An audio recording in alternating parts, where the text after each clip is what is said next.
O nosso programa de hoje é sobre a Casa da Torre. A Casa da Torre que está na nossa frente. Bom, não é bem sobre a Casa da Torre.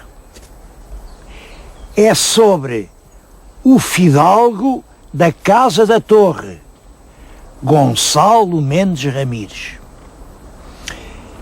E também não é bem sobre o fidalgo da Casa da Torre, Gonçalo Mendes Ramires. É sobre o romance de Eça de Queiroz, a ilustre Casa de Ramires, que tem por figura principal, não julguem que é o fidalgo, não julguem que é Ramires, a grande figura do romance dessa é aquela torre, a torre que está na nossa frente.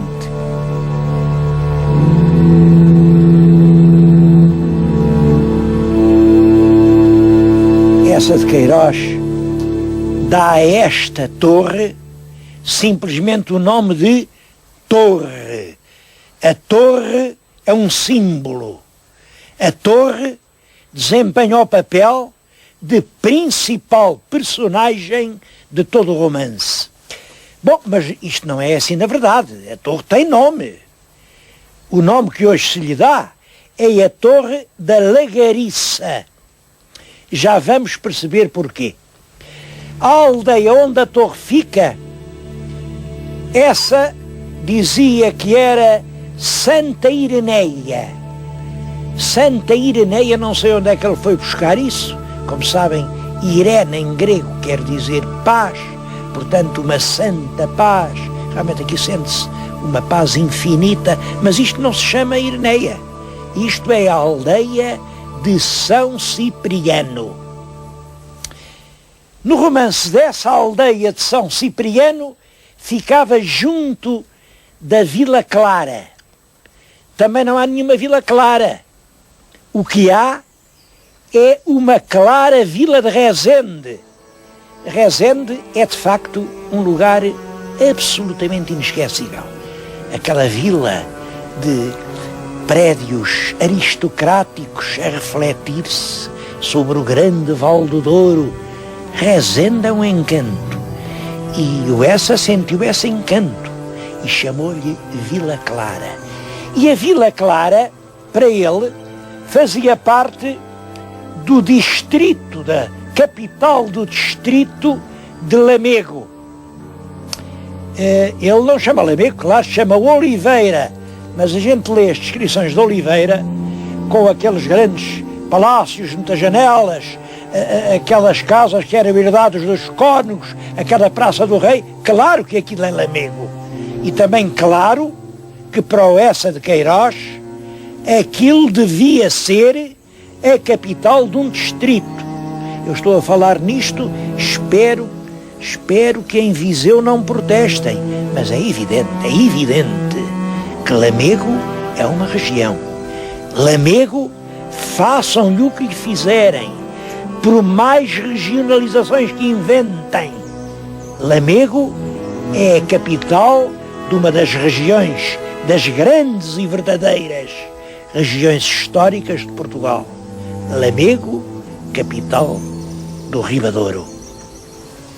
Bom, eu disse que esta torre aqui era a torre da Lagariça, e vou explicar porquê. Mas para isso temos que saber o que eram as torres. As primeiras torres, eu tenho aqui uma torre, isto é claro, é uma coisa muito esquemática. A torre era um edifício alto, com a porta muito acima do nível do solo. Para subir à torre era preciso pôr uma escada, claro que eu não tenho aqui escada nenhuma, mas ponho esta chave. Bom, e eram escadas do tipo das escadas da Penha da Azeitona. As pessoas subiam por aqui, quando lá chegavam, retiravam a escada e estavam perfeitamente defendidas. Defendidas de quem? Bom, defendidas dos bandidos, dos mouros, dos normandos, da insegurança e da tropelia dos tempos. Porque isto eram tempos em que Cada homem vivia da caça ao homem. E as torres vieram aqui, as torres senhoriais, implantar uma certa ordem. Naturalmente que quando não era assim muito bom viver lá dentro, isto era tudo pequeno, a gente já lá vai dentro. Vou-lhes mostrar como era a torre por dentro. Mas quando passou essa insegurança, os próprios fidalgos, tinham as mulheres, tinham os filhos, resolveram fazer cá embaixo umas casitas assim, menos desconfortáveis. E então, ao lado da torre, aparece uma casa. Uma casa, geralmente, a silhueta é esta. Aparece agora uma casa confortável, habitável, com várias janelas ao lado da torre. Mas se bem repararem, isto tem uma silhueta de igreja matriz. Então, no século XVI e XVII, dá-se um facto. Põem deste lado outra torre. E o edifício residencial, rodeado, flanqueado por duas torres senhoriais, passa a ser a silhueta desejada por uma grande parte dos solares portugueses. Os nossos palácios do século XVI, XVII, XVIII, se forem olhar bem para a Ajuda, para o Palácio da Ajuda, é isto que veem. Duas torres senhoriais e um edifício habitável. Aqui aconteceu a mesma coisa, como veem à volta da torre, hoje há uma série de edifícios, naquela parede está o brasão dos moradores. Aquilo são os pintos. Eu tenho aqui, junto de mim, uma pequena travessa da Companhia das Índias com o mesmo brasão, os pintos. Os pintos tinham 5 meias-luas. Não sei decifrar isto. Sei que estes pintos também foram senhores de Balsemão. E daí os pintos Balsemão. Vejam lá se o poder não é hereditário em Portugal. Eles foram governadores da Índia ou vice-reis. Isto é uma travessa Companhia das Índias verdadeira, e mandaram pintar lá os mesmos 5 crescentes que se vê naquela pedra. Lagariça por uma razão. É porque os senhores feudais, os senhores das terras, admitiam colonos, servos da gleba que vinham de longe e davam uma leira a cada um. É o tamanho da terra que cada um podia desbravar com a força da sua enxada. Agora, moer o grão que a senhora dava, isso era com o senhor. Agora, espremer no lagar a azeitona que o olival dava, isso era com o senhor. Agora, espremer nas pias o vinho que as novas vinhas davam, isso era com o senhor. Era disso que os senhores viviam. E daí que aqui, a este edifício da torre, o povo tenha dado um nome bem mais plebeu, a Lagariça. A Lagariça era o lugar onde estavam as pias, as tulhas, as pedras dos moinhos, em que tinham que se pagar os direitos senhoriais. Eu vou pedir à Câmara que lhes mostre a Lagariça, porque esta talvez seja a única torre portuguesa que ainda tenha junto de si a Lagariça que lhe deu o nome.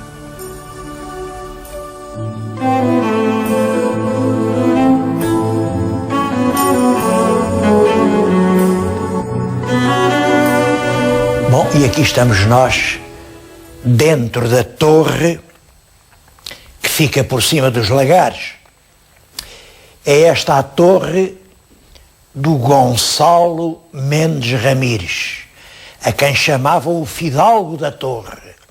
Aliás, o livro, A Ilustre Casa de Ramires, essa chegou a pensar em chamar a Torre dos Ramires, porque realmente é a Torre, é que é a grande figura de todo o romance. Sobre este romance, que é um dos últimos dessa de Queiroz, é já da última fase da vida, isto é publicado, ele começa a publicar isto em novembro de 1897, numa revista. Penso que já é escrito um pouco à pressa. Claro que é sempre o Eça de Queiroz. Eça de Queiroz é um escritor espantoso, mas tem coisas que não parecem dele. Eu dou-lhes um exemplo. Quando o Bento servia o café, uma imensa e lustrosa lua nova surgia ao fundo da quinta escura, por detrás dos outeiros.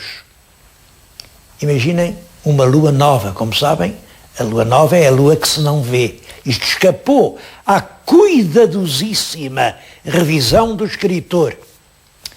Escrevia depressa porque ele precisava de dinheiro, ele tinha que publicar, precisava de receber. Ele estava já com uma família que estava sempre a aumentar, tinha casado com uma família do conde, com uma filha do já então falecido conde de Rezende, e esse é um outro problema para mim. Como é possível ele ter casado com uma filha dos condes de Rezende e aqui neste romance fazer uma chacota medonha sobre os antepassados dos condes de Rezende, que daqui a bocadinho vamos também visitá-los a Cárcere. Bom, mas a história é mais ou menos esta. Aqui na Torre, quem vive? Vive o fidalgo da Torre. É um bacharel por Coimbra, coitado, levou um R no terceiro ano, mas tem um sonho, o rapaz quer ser deputado. Ser deputado. Não é fácil porque ele até é do outro partido. Bom, isto de partidos, no fundo, dizem, um ou outro tanto faz, porque eles querem todos a mesma coisa. O pior não é isso, o pior é a gracinha. É que ele tem uma irmã, aqui na Torre, que é a Gracinha, e o Mariola ali da quinta ao lado namorava a Gracinha, andaram aí na quinta, estiveram sentados ao pé do tanque, ele viu as flores na primavera, aquilo parecia... Quando o maroto do namorado, que era o cavaleiro, foi-se embora, não quis mais saber da Gracinha, vai para um partido, é deputado, tem êxito, porque o padrinho dele era chefe de um partido, e daí a pouco é nem mais nem menos que governador civil de Oliveira. Bom, e este, enquanto o outro fosse governador civil, ele ficou-lhe com um ódio medonho, porque realmente era bom irmão, um ódio medonho. Entretanto, quem era deputado aqui, por este círculo, era um velhote, era o Sanches de Lucena, casado com a dona Ana, mas o Sanches morreu. E o cavaleiro tem que arranjar o novo deputado. O nosso fidalgo pensa logo, aqui, o melhor deputado, eu é que estava indicado. E apesar da história da irmã, e apesar de tudo aquilo, o fidalgo da Torre lá vai ter com o governador civil, lá franqueia a sua casa ao governador civil. Claro que depois há uma cena em que a gente vê o governador civil com a Gracinha no caramanchão e umas frases que o fidalgo da Torre ainda ouve, não, que loucura, sim, meu amor, sim. O Gonçalo quase enlouquece, mas a verdade é esta, trata-se de servir a pátria, tem que ser deputado, engola aquilo tudo e tudo acaba, enfim, em São Bento. E não é só aí que o fidalgo da Torre aparece realmente como um badameco, um sevandija, um mau caráter, em tudo. Ele dá a palavra ao Zé Casco dos Bravais, que lhe arrenda a quinta por 950 mil réis. Aperta-lhe a mão, lá vai um copo, depois aparece um brasileiro a oferecer 200 mil réis a mais, sem porco, e ele falta a palavra dada ao Zé Casco para alugar a quinta por baixo. Claro que o Zé Casco é um homem de bem, encontra-o no caminho, vem para ele levar a pau erguido, mas o Fidalgo da Torre, ele reconhece que tem aquele defeito, quando perante um perigo, sente qualquer coisa ao fundo da espinha, é um frio, um terror, uma coisa, não, mas foge, corre, que diabo de coisa aquela, com heróis tão valentes e ele com aquele sentimento tão pequenino. Ora, a questão é esta, como é possível que esse pobre Fidalgo da Torre, medroso, troca-tintas, desonesto, oportunista, no fim do romance aparece uma figura, que é o administrador do Conselho, que eu julgo que representa o Essa, administrador do Conselho, que é um homem escuro, com bigode mais rijo que um piaçá, empertigado na sua sobrecasaca preta, com o chapéu de coco, e dizem, vocês sabem quem é que o Gonçalo me lembra? Este Gonçalo não é senão Portugal. Como é possível que o Eça de Queiroz, em 1897, que é já a fase desses livros que se costuma dizer que são patrióticos, como A Cidade e as Serras, é já a grande fadiga de Paris, é já o regresso aos pátrios ares, como é possível que ele tenha escrito essa sátira pungente a Portugal, aos portugueses, ou talvez a nada disso, porque a ideia é outra. A ilustre Casa de Ramires, escrita por um homem da geração de 70 como eu, Eça de Queiroz, é a paródia que a geração de 70 faz à geração de 90. A geração de 90 é que teve esse arranque patriótico, seja o eco de uma afronta ao sinal do ressurgir, é essa geração que vai dar o grande movimento da República, e é tudo isso que o Eça de Queiroz troça, achincalha na ilustre Casa de Ramires.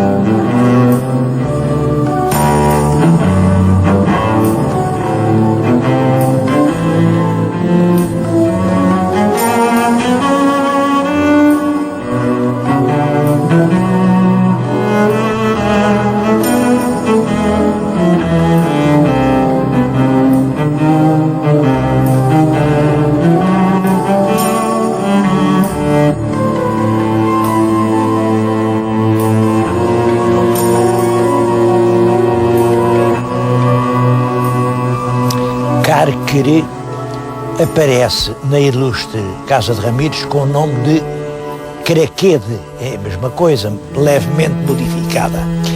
Bom, todos sabem que Carquere é realmente uma espécie de santuário de história e de lenda. Antes de entrar no edifício, queria-lhes falar num livro que acabado de sair, Rezende e a sua história, do padre Joaquim Duarte, que nos conta todas as lendas de Carquere e que é um livro exemplar para quem queira conhecer a região. Eu servi-me muito dele para o programa e acho que o seu a seu dono. Aqui fica apontado o livro à curiosidade dos senhores telespectadores.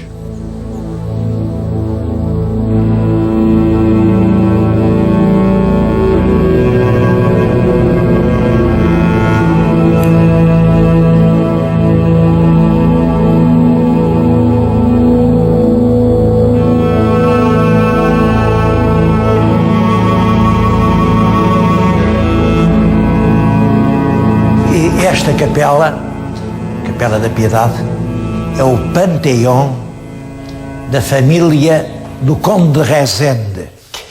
E estes Rezendes eram descendentes do Egas Muniz. Estão aqui à volta vários túmulos, várias lápides. Eu vou ler esta é particularmente interessante, que o que diz é: aqui jaz o senhor Vasco Martins de Rezende, que foi neto de Martim Afonso, que foi senhor de toda esta terra de Rezende. Dizer que este senhor Vasco Martins foi poeta, foi companheiro do rei Dom Dinis, é um homem que figura na história. Mas essa de Queiroz vem aqui, é na pele de Gonçalo Mendes Ramires. E Gonçalo Mendes Ramires não vem mostrar os antepassados dos Rezendes, vem mostrar os seus próprios antepassados. Cá estão as armas dos Rezendes, que são duas cabras, uma cabra e um bode, aparentemente. Isto lembra-me um episódio passado comigo há alguns anos, quando eu estive no Brasil, como podem calcular. Conheci lá muita gente, fiz muita relação e continuo a ser amigo de muitas daquelas pessoas. E uma pessoa que conheci do Rio de Janeiro, de apelido Rezende, veio de propósito a Lisboa com a esposa, foi-me visitar e tinha uma pergunta para me fazer. Era esta: você, professor, acha que nós também temos brasão? Bom, eu sei lá se eles tinham brasão ou não, mas enfim, fui ao Armorial Português, vi Rezende e o que achei em Rezende foi exatamente isto. Enfim, estes dois animais. O meu amigo ficou emocionadíssimo. Olha, a gente tem brasão, mas a mulher dele, assim a espreitar pelo ombro, dizia: mas me diga, meu bem, o brasão é de papai ou de mamãe? E o marido, que era general, dizia: você não está vendo? É a cabra de mamãe e o bode de papai. Bom, é uma maneira de entender a genealogia. Eu não digo que seja essa a troça que essa de Queiroz faz deste lugar quando vem aqui, mas não deixa de ser curioso que ele, naquela imensa chacota que é o passado do Dom Gonçalo Ramires, meta os túmulos da família da mulher.